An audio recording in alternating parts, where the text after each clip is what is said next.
अरविंद केजरीवाल ने union home minister Amit Shah ji को letter लिखा है। उस लेटर में उन्होंने चिंता जताई है दिल्ली के लॉ एंड ऑर्डर को लेकर।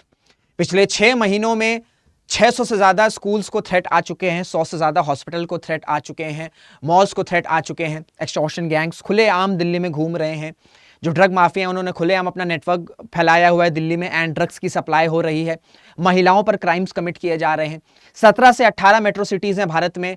दिल्ली नंबर 1 पर है जब भी क्राइम की बात आती है, और इसी वजह से अरविंद केजरीवाल ने कहा है कि दिल्ली भारत की राजधानी के साथ साथ क्राइम कैपिटल भी हो चुकी है। इसी वजह से इस सिचुएशन को सही करने के लिए दिल्ली सरकार और केंद्र सरकार को तुरंत एक साथ कोऑपरेट करने की जरूरत है, सो दैट दिल्ली का लॉ एंड ऑर्डर सही हो सके। तो आज हम डेटा के थ्रू, फैक्ट्स के थ्रू समझने की कोशिश करेंगे कि दिल्ली में किस तरीके के क्राइम्स हो रहे हैं, नंबर्स क्या हैं। चाहे हम महिलाओं के अगेंस्ट क्राइम की बात कर लें, हम स्नैचिंग की बात कर लें, हम स्मगलिंग की बात करें, जितने भी क्राइम्स हैं क्या डेटा बताता है, एनसीआरबी का डेटा क्या बताता है, उससे समझने की कोशिश करेंगे क्या वाकई दिल्ली क्राइम कैपिटल है। प्लस इसको भी देखेंगे कि दिल्ली में क्राइम्स होते क्यों हैं और सरकार किस तरीके के एफर्ट्स, मेजर्स ले रही है जिससे दिल्ली में इन क्राइम को रोका जा सके। तो ये सारी चीजें आज हम इस एक वीडियो में समझने की कोशिश करेंगे बहुत ही आसान भाषा में। नमस्कार दोस्तों, मेरा नाम Rishabh Singh and you are watching current affairs part by 247। इसी तरीके के एनालिसिस आपको चैनल पर मिलती है, तो चैनल को सब्सक्राइब जरूर कर लीजिएगा। देखिए मेरे पीछे आप एक डेटा देख रहे हैं, 41%, 7.5%, 5.7%, 5.6, 5.3 एंड 41.4%। ये एनसीआरबी का डेटा है, एनसीआरबी का डेटा है, और ये प्रेजेंट किया गया था साल 2020 का। उसके अकॉर्डिंग हम समझ सकते हैं जो महिलाओं के अगेंस्ट क्राइम है और जो दूसरे क्राइम्स हैं उसमें दिल्ली किस तरीके के नंबर 1 पर है, 41.4%। और ये 4 साल पुराना डेटा है, और ये अब समय के साथ ये और अपडेट हुआ है, नंबर इसमें और बड़े हैं। तो इसी से आप समझ सकते हैं कि जो सिचुएशन वो कितनी ज्यादा कंसर्निंग है। दिल्ली में बिगड़ती कानून व्यवस्था के मुद्दे पर गृह मंत्री श्री अमित शाह जी को मेरा पत्र, ये अरविंद केजरीवाल ने सारी चीजें बताई जो मैंने आपसे बताया कि स्कूल्स को थ्रेट्स आ रहे हैं, हॉस्पिटल्स को थ्रेट्स आ रहे हैं, माफिया गैंग्स खुलेआम ऑपरेट कर रहे हैं, महिलाओं के अगेंस्ट क्राइम हो रहा है, जो एल्डरली लोग हैं, जो एल्डरली पीपल हैं, उन पर उनको मार दिया जा रहा है, उनको थ्रेट्स किए जा रहे हैं, चोरी हो रही है, स्नैचिंग हो रही है। सारी चीजें जो हैं इस पूरी चिट्ठी में इन्होंने बताई है। और इन्होंने ये भी लिखा है कि दिल्ली में 2019 से अब तक ड्रग्स से जुड़े अपराधों में 350% की वृद्धि हुई है। और इन्होंने ये कहा है कि जितनी भी मेट्रो सिटीज हैं उसमें नंबर 1 पर दिल्ली पर आ चुका है। तो समस्या बहुत गंभीर है, और इस गंभीर समस्या को सुलझाने के लिए दिल्ली सरकार और केंद्र सरकार को एक साथ आना होगा। अगर हम दिल्ली में क्राइम की बात करें तो उसकी सीरियसनेस लेवल आप इससे समझ सकते हैं कि सीजन बन चुके हैं, सीरीज बन चुकी है। Delhi crime season 1, Delhi crime season 2, Delhi crime season 3, यानी कि इतना क्राइम्स हो रहे हैं कि एक सीजन में ये सारे क्राइम्स बताए भी नहीं गए, सेकंड सीजन में भी नहीं बताए गए, तीसरे सीजन तक आना पड़ा। तो इससे आप इससे कंसर्न समझ सकते हैं कि कितना इंपॉर्टेंट है। कुछ केस स्टडीज भी आई हैं, जैसे 2023 में मर्डर केस हुआ, फिर श्रद्धा वालकर जी का जो मर्डर केस हुआ, निर्भया गैंग रेप जो 2012 में हुआ था, जिससे पूरा देश जो है बिल्कुल सदमे में चला गया था। Delhi triple murder case, police conducts route mapping of forest area to recreate crime scene, body of civil services aspirants found in forested area of Mukherjee Nagar. तो अगर आप दिल्ली में रह रहे हैं, आप दिल्ली में जॉब करने आ रहे हैं, या आप दिल्ली में सिर्फ पढ़ाई करने भी आ रहे हैं, तो भी आपको टारगेट किया जा सकता है। इस तरीके की हेडलाइंस जो है पिछले कुछ डेकेड से अनफॉर्चुनेटली हमें दिल्ली के लिए पढ़ना पड़ रहा है, दिल्ली के रिगार्डिंग हमें पढ़ना पड़ रहा, सुनना पड़ रहा है। इसी वजह से एक नेगेटिव इमेज भी बन चुकी है। कोई अगर व्यक्ति है वो अगर बाहर से दिल्ली आ रहा है, तो अगर वो ये सारे डेटा देखेगा तो शायद वो अपना प्लान चेंज कर ले। 2020 का डेटा है टॉप 10 सिटीज केसेस पर मिलियन पॉपुलेशन इन 2020। उसके अकॉर्डिंग आप देख सकते हैं कि Delhi right at the top, Delhi के बाद चेन्नई, और दिल्ली में आप डिफरेंस देख सकते हैं। ठीक है, फिर चेन्नई, अहमदाबाद, मुंबई, सूरत, पुणे, बेंगलुरु, जयपुर, हैदराबाद, कोलकाता, ये जितनी भी मेट्रो सिटीज हैं उसमें right at the top Delhi है। तो अब डेटा के थ्रू अगर हम समझें तो ये तो बात कहीं ना कहीं लग रही है कि शायद दिल्ली की राजधानी, भारत की राजधानी के साथ साथ एक क्राइम कैपिटल की तरह भी राइज कर रहा है। Rise in crime highest in Delhi, Assam, Kerala. 2007 में जो केसेस 335 थे, बिगेस्ट इंक्रीज देखा गया। ऐसे ये डेटा आपको पता है कि 2017 के तो उस वक्त आईपीसी था, अब ये आईपीसी खत्म हो गया है, बीएनएस आ चुका है। लेकिन अगर हम आईपीसी के डेटा के हिसाब से देखें तो 2007 में जो केसेस स्टेट पर क्राइम रेट 335 था, वो बढ़कर 1050 हो गया। तो अगर 10 साल में हम ग्रोथ देखें तो सबसे ज्यादा जो डेकेडल चेंज है वो दिल्ली में आया, दैट इज 213.31। ठीक है, उसके बाद अगर हम देखेंगे तो असम है, केरला है, वेस्ट बंगाल है, यूपी है, biggest decrease in IPC crime rates in past decade, उसमें तो कहीं है ही नहीं, दिल्ली ऊपर क्राइम इंक्रीज परी है। फिर अगर हम स्नैचिंग की बात कर ले, हम एक्सटॉर्शन की बात कर ले, हम हाउस थेफ्ट की बात कर ले, हाउस थेफ्ट यानी कि अगर कोई घर में नहीं तो चोरी होने के कितने चांसेस हैं, गाड़ी चुराने की बात कर लें, किडनैपिंग की बात कर लें, अबडक्शन की बात कर लें, तो 2023 के कंपेयर में 2024 में स्नैचिंग का केस बढ़ा है, ठीक है, एक्सटॉर्शन का केस बढ़ा है, हाउस थेफ्ट का केस भी कुछ % बढ़ा है, व्हीकल का थेफ्ट भी बढ़ा है, किडनैपिंग 2023 में भी बहुत ज्यादा थी, 2024 में भी ज्यादा है, अबडक्शन का केस, अबडक्शन के मामले भी काफी ज्यादा बढ़े हैं 2023 के कंपेयर में 2024 में। फिर अगर हम अनसेफ रोड्स की बात करें, अगर दिल्ली में आप गाड़ी चलाते हैं तो आपको गाड़ी चलाने में लिटरली बहुत ध्यान से, मैं यहाँ पे गाड़ी चला रहा हूं या चलाता हूं तो मुझे पता है यहाँ पे कितनी, कहीं भी कोई भी कहीं से भी गाड़ी आ सकती है, प्लस रोड्स भी बहुत अनसेफ हैं। तो फेटल एक्सीडेंट्स की बात कर लें तो उसमें भी बढ़ोतरी आई है, 48.7 2023 में था तो वो बढ़ के 54.6 हो गया है। नॉन फेटल मतलब एक्सीडेंट्स होते हैं, एक आपका फेटल एक्सीडेंट हो गया जिसमें आपकी अनफॉर्चुनेटली जान चली जाती है, कुछ ऐसे होते हैं कि आपकी बहुत सीरियसली आपको डैमेज कर देता है, इंजर्ड कर देता है, तो उसमें भी नॉन फेटल एक्सीडेंट्स में भी अगर 57 था 2023 में तो वो बढ़कर 62 हो चुका है। साइबर क्राइम के मामले में भी दिल्ली आज की डेट में सबसे ऊपर है। Decoding the data, cyber crimes reported पर 100K सिटीजन्स, ठीक है, दिल्ली 755 है, उसके बाद चंडीगढ़, डिफरेंस देख सकते हैं, 755 के बाद से सीधा 432, हरियाणा में 381 है, तेलंगाना में 261 है और उत्तराखंड में 243 है। Amount of money recovered for complaints भी आप देख सकते हैं कि 2021 में 6.73%, 2022 में 7.35% हो गया और 2023 में आपका 12.32% हो चुका है। तो यदि हम डेटा को देखें, अगर हम एनसीआरबी के डेटा को देखें, दूसरे अदर गवर्नमेंट ऑर्गेनाइजेशंस को डेटा के डेटा को समझें, देखें, तो इससे तो यही क्लैरिटी हो रही है कि दिल्ली में एक्चुअल जो लॉ एंड ऑर्डर है उसकी स्थिति बहुत ज्यादा खराब हो चुकी है। अब अगर हम सब्जेक्ट वाइज जाएं या सेक्टर वाइज जाएं, ठीक है, क्राइम में भी है भाई, जैसे assault on women with intent to outrage her modesty, अब 2012 में देखो और 2022 तक देखो कितना बढ़ चुका है, ठीक है, और ये डेटा भी 2022 का है, ठीक है, अभी 23-24 भी खत्म हो गया, तो हम ऑलरेडी 2 साल पुराने डेटा की बात कर रहे हैं। 722 से बढ़ के 1244, insult to the modesty of women 214 से बढ़ के 229, ठीक है, किडनैपिंग ऑफ वुमेन 2048 1880 या 2197, ठीक है, 2197 ये आपका जुलाई तक है। अबडक्शन ऑफ वुमेन 162 105, तो चाहे हम वुमेन अगेंस्ट की क्राइम अगेंस्ट वुमेन की बात कर लें, अबडक्शन की बात कर लें, किडनैपिंग की बात कर लें, डाउरी डेथ्स की बात कर लें, हर जगह पर केसेस जो हैं या तो थोड़े बहुत कम हुए हैं या कांस्टेंट रहे या उसमें इंक्रीज भी देखा गया है। स्नैचिंग के केसेस भी आप देख सकते हैं, 1476 था, वो बढ़ के 5024 हो गया है।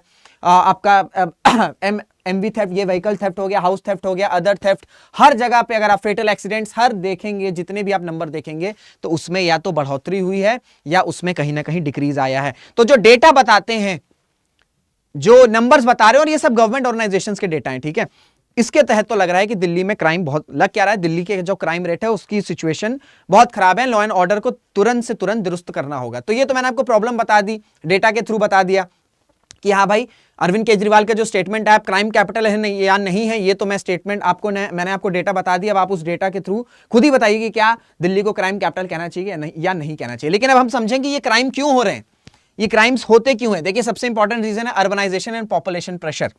मैंने आपको बताया कि दिल्ली के आसपास के जितने भी राज्य हैं, दिल्ली एक ऐसा राज्य है जहां पर अपॉर्चुनिटीज मिलती है, तो दूसरे स्टेट से लोग अपॉर्चुनिटी के लिए दिल्ली में आते हैं, पॉपुलेशन बढ़ जाती है। अब जब भी पॉपुलेशन बढ़ गई है तो लोग ज्यादा हो गए हैं, ठीक है, सपोज करो भैया ये कोई अपॉर्चुनिटी है, ये दिल्ली में अपॉर्चुनिटी है, अब इसको अट्रैक्ट करने के लिए यहां से भी लोग आ रहे हैं, इस स्टेट यूपी से भी लोग आ रहे हैं, हरियाणा से भी लोग आ रहे हैं, राजस्थान से भी लोग आ रहे हैं, पंजाब से भी लोग आ रहे हैं और दूसरे राज्यों से भी दिल्ली आ रहे हैं। तो एक ही अपॉर्चुनिटी के लिए इतने ज्यादा जब एप्लीकेंट्स हो जाएंगे तो क्या होगा, डिमांड और सप्लाई में मिसमैच हो जाएगा। अब कुछ ही लोगों को ये अपॉर्चुनिटी या जॉब मिलेगी, बाकी लोग क्या होंगे, बाकी लोग लेफ्ट आउट हो जाएंगे। लेकिन इनको भी दिल्ली में रहना है, इनको भी अपना घर चलाना है, ठीक है, इनके भी अपने कुछ इशू, अपना जिस तरीके से उनको अपना रन करना होगा। तो ऐसे फिर क्या होता है, ये जो लेफ्ट आउट हो जाते हैं ये फिर कहां चले जाते हैं, ये क्राइम की तरफ चले जाते हैं। दैट्स व्हाई हम देखते हैं कि अर्बन क्राइम का राइज हो रहा है। जैसे जैसे अर्बनाइजेशन आ रहा है, जैसे जैसे वैसे वैसे इकोनॉमिक डिस्पैरिटी बढ़ रही है, मटेरियलिस्टिक वर्ल्ड आ रहा है, लोगों के अंदर ईर्ष्या आ रही है, तो इस वजह से जो लोग हैं जिनको ये सारी चीजें नहीं मिल पाती हैं वो फिर क्राइम के रास्ते चले जाते हैं। प्लस सोशियो इकोनॉमिक डिस्पैरिटी, अब जैसे मैंने आपको बताया अपॉर्चुनिटी लिमिटेड है, डिमांड के और उस अपॉर्चुनिटी को कैप्चर करने के लिए बहुत ज्यादा लोग हैं, तो किसी के पास वो अपॉर्चुनिटी आई, बहुत से लोगों के पास नहीं आई, तो डिस्पैरिटी आ गया। अब कुछ के पास बहुत कुछ है, अब बहुतों के पास बहुत कम है या कुछ नहीं है, तो अब वो जो बहुत हैं वो क्या करेंगे, वो डिस्पैरिटी का शिकार होंगे, तो फिर वो क्राइम के रास्ते पर चले जाते हैं। तो ये एक रीजन हो जाता है जिससे क्राइम बढ़ जाता है। प्लस जो लॉ इन्फोर्समेंट है भाई, कानून बनाने में और कानून के एग्जीक्यूशन में या इंप्लीमेंटेशन में, एनफोर्समेंट में, दोनों में बहुत डिफरेंस होता है। आपने पॉलिसी बना दी कि हर घर में पानी पहुंचेगा, टैप वाटर पहुंचेगा, लेकिन वो टैप वाटर की अगर इंप्लीमेंटेशन नहीं होगी तो चाहे वो पॉलिसी जितनी भी अच्छी हो, वो अगर उसकी इंप्लीमेंटेशन अच्छी नहीं तो रिजल्ट्स कभी भी नहीं मिल सकेंगे। इसी तरीके से पॉपुलेशन बढ़ रही है, 20 मिलियन के राउंड पॉपुलेशन है अगर दिल्ली की, ठीक है, 20 मिलियन के राउंड पॉपुलेशन है दिल्ली की, लेकिन अगर हम पुलिस टू पीपल या पुलिस टू पॉपुलेशन रेशियो देखें, ठीक है, वो दिल्ली में बहुत कम है। यानी कि लोग, पॉपुलेशन बहुत बढ़ गई है, क्राइम बहुत बढ़ गए हैं, लेकिन उस क्राइम को कर्टेल करने के लिए, लॉ को इन्फोर्स करने के लिए जो पुलिस फोर्स है उसकी संख्या उस लेवल में नहीं बढ़ी है। तो पॉपुलेशन बहुत तेजी से बढ़ गई, ठीक है, उसके साथ साथ क्राइम और तेजी से बढ़ गया, लेकिन इस क्राइम को रोकने के लिए पुलिस फोर्स का जिस हिसाब से बढ़ना चाहिए था वो संख्या नहीं बढ़ी। तो ये जो मिसमैच आ रहा है, इस वजह से भी हम देखते हैं कि दिल्ली में इस तरीके के क्राइम्स होते हैं। तो क्राइम होते हैं, डेटा के थ्रू होते हैं, डेटा के थ्रू मैंने आपको समझा दिया क्यों होते हैं, ये समझाने की कोशिश करी। अब थोड़ा हम ये भी देखेंगे कि सरकार के इतने मेजर्स के बाद भी सिचुएशन है ये इस तरीके, अगर ये मेजर्स ना लिए जाएं तब तो आप समझ सकते हैं क्या हो सकता है। जैसे smart policing and technological integration, जैसे दिल्ली पुलिस ने क्या किया है कि इन्होंने क्राइम मैपिंग करी हुई है, एनालिटिक्स क्रिएट किए हुए हैं, प्रिडिक्टिव सिस्टम बनाया हुआ है, सो दैट जितने भी हाई क्राइम जोन्स हैं और जो पैटर्न्स है ना उनको आइडेंटिफाई किया जाए। जैसे भाई आपको पता है कि मैं पढ़ाई करने जा रहा हूं, यूपीएससी का मेरा एग्जाम है, उसमें शायद मेरा इकोनॉमी जो है वो वीक सब्जेक्ट है, तो आपको पता है कि अगर मुझे एग्जाम को क्वालिफाई करना है then I will have to strong my economic subject, तो आप उस पर ज्यादा काम करोगे। इसी तरीके से इससे क्या होता है कि आपने मैप कर लिया, आपने एनालिटिक्स बना लिया, आपने प्रिडिक्टिव सिस्टम किया हुआ, आपने कर लिया कि अच्छा दिल्ली के ये कुछ एरिया हैं और ये कुछ एरिया, यहां पर क्राइम के चांसेस ज्यादा हैं, तो यहां पर हम जो है डिटेक्ट करते हैं और अगर कुछ भी हो तो हम पहले ही वहां पर पहुंच जाएंगे। उसका फायदा क्या हुआ कि 12% का रिडक्शन देखा गया है जब से ये सिस्टम अडॉप्ट किया गया, और ये सिस्टम अडॉप्ट कब से किया गया है, 2020 के बाद से या 2020 से। फिर 3.5 लाख से ज्यादा जो सीसीटीवी कैमराज हैं उसको लगाए गए हैं सेफ सिटी इनिशिएटिव के अंडर, प्लस एक रिस्पॉन्सिव हेल्पलाइन नंबर 112, ठीक है, 112 एक हेल्पलाइन नंबर है जिसमें पुलिस, फायर और मेडिकल सर्विसेज को इंटीग्रेट कर दिया, और डेटा ये बताता है कि डेली बेसिस पर 112 नंबर पर 20,000 से ज्यादा केसेस आते हैं और इनको रिजॉल्व किया जाता है। और इसका ऑब्जेक्टिव क्या है कि जो रिस्पॉन्स टाइम है भाई, आप कहीं सिचुएशन में फंस गए हो, ठीक है, आप किसी ऐसी सिचुएशन में फंस गए तो आपके पास एक नंबर है 112, आपने तुरंत डायल किया और तुरंत हेल्प आ गई, तो चांसेस हैं कि वो क्राइम रोक दिए जाएंगे। तो ये नंबर जो इंटीग्रेट किया गया, मतलब एक ही नंबर से आप मेडिकल सर्विसेज को भी अलाउ कर सकते हो, आप पुलिस की हेल्प भी मांग सकते हो और आप फायर सर्विस भी मांग सकते हो। पहले क्या था, सब अलग अलग नंबर था, लेकिन इन सबको इंटीग्रेट कर दिया है। इसी वजह से आप देखते हो कि 20,000 से डेली कॉल्स या डेली कंप्लेंट्स आती हैं, एंड ऑब्जेक्टिव ये है कि जो एवरेज रिस्पॉन्स टाइम है उसको 7 मिनट तक कर दिया जाए। अगर आपने इस नंबर पर डायल किया तो 6 से 7 मिनट में हेल्प आ जानी चाहिए, तभी जो है इन क्राइम्स को रोका जा सकता है। प्लस मैंने आपको बताया कि महिलाओं की सुरक्षा है, ये एक बड़ा चैलेंज बना है दिल्ली में, और ये पहली बार सामने आया था जब 2012 में अनफॉर्चुनेट निर्भया कांड हुआ था, ठीक है, जो निर्भया गैंगरेप हुआ था। उसके बाद बहुत से रिफॉर्म्स लिए गए, लेकिन आज भी जो स्थिति है महिलाओं के लिए, जो क्राइम्स है, आज भी दिल्ली टॉप पर ही है। लेकिन उसके बावजूद भी काफी सारे इनिशिएटिव्स लिए गए, जैसे SOS बटन को इंक्लूड किया गया है पब्लिक ट्रांसपोर्ट सिस्टम में, क्योंकि हम देखते हैं कि पब्लिक ट्रांसपोर्ट में भी काफी ज्यादा हैरेस के केसेस हमें देखने को मिलते हैं। 12,000 जो DTC और क्लस्टर बसेस हैं उनमें ये SOS बटन को इंक्लूड किया गया है या फिट किया गया है, जिसमें GPS भी है। ऑब्वियसली बात है, लोकेशन होगा तभी तो हेल्प आ सकेगी। फिर ऑल वुमेन पुलिस पेट्रोल्स जैसे रफ्तार स्क्वाड्स, इसमें क्या होता है कि 300 से 400 जो वुमेन फोर्सेस हैं वो डिप्लॉय रहती हैं और वो पूरा उनका स्ट्रीट को पेट्रोल करती हैं कि अगर ऐसी कंडीशन हो रही है, महिलाओं को अगेंस्ट कोई क्राइम हो रहा है तो उसे तुरंत के तुरंत रोक दिया जाए। फिर निर्भया फंड यूटिलाइजेशन, ओवरऑल अगर हम भाई देखिए, निर्भया फंड जो है ना वो पूरे भारत के लिए, और उसमें एक फिक्स अमाउंट दे दिया गया है जैसे 3000 करोड़। तो इसमें जो सब्सटेंशियल अमाउंट है वो कहां गया है, वो दिल्ली की तरफ गया है, क्योंकि दिल्ली में जो क्राइम्स है आपको पता है कि सबसे ज्यादा क्राइम्स यहां पर होते हैं। फिर 26 फास्ट ट्रैक कोर्ट्स को भी स्टैब्लिश किया गया है जो स्पेसिफिकली डील करेंगे crime against women and children में। प्लस 950 करोड़ जो फंड है उसे एलोकेट किया गया है under the modernisation of police reforms में। जैसे मैंने आपसे कहा है ना कि भाई पॉपुलेशन बढ़ी दिल्ली में, पॉपुलेशन के साथ साथ क्राइम, अर्बन क्राइम और तेजी से बढ़ा, लेकिन इस अर्बन क्राइम को रोकने के लिए जो पुलिस फोर्स है वो उस नंबर में नहीं बढ़ पाया, उसकी मॉडर्नाइजेशन उस पेस में नहीं हो पाई। तो इसी वजह से ये 950 करोड़ का फंड दिया गया है सो दैट ये जो पुलिस फोर्सेस है वो मॉडर्नाइज हो सके। प्लस अभी आपने देखा होगा कि जो एलजी साहब हैं दिल्ली के, उन्होंने ये ऑर्डर दिया है कि जितने भी इलीगल बांग्लादेशी माइग्रेंट्स हैं जिनके पास फर्जी डॉक्यूमेंट्स हैं उनके अगेंस्ट सर्च शुरू करो, उनको आइडेंटिफाई करो और तुरंत के तुरंत इनको डिपोर्ट करने की कोशिश करो। तो एक तो माइग्रेंट्स आते हैं दूसरे राज्यों से, प्लस ये बांग्लादेशी जो इलीगल माइग्रेंट्स हैं इन्होंने भी एक अपना नेटवर्क बनाया हुआ है, इन्होंने अपना एक नेक्सस बनाया हुआ है जो इस तरीके के क्राइम्स को कमिट करते हैं। तो इन सारी चीजों को रिजॉल्व करना होगा। जितनी भी स्टेक होल्डर्स हैं, चाहे वो सेंट्रल गवर्नमेंट हो चाहे वो दिल्ली सरकार हो, इसमें ब्लेम गेम नहीं खेलना होगा कि इनकी वजह से हो गया, उनकी वजह से हो गया। अल्टीमेटली किसी की भी वजह से हो, जो प्रॉब्लम है वो हम जैसे आम नागरिक, आप जैसे आम नागरिक को हो रही है।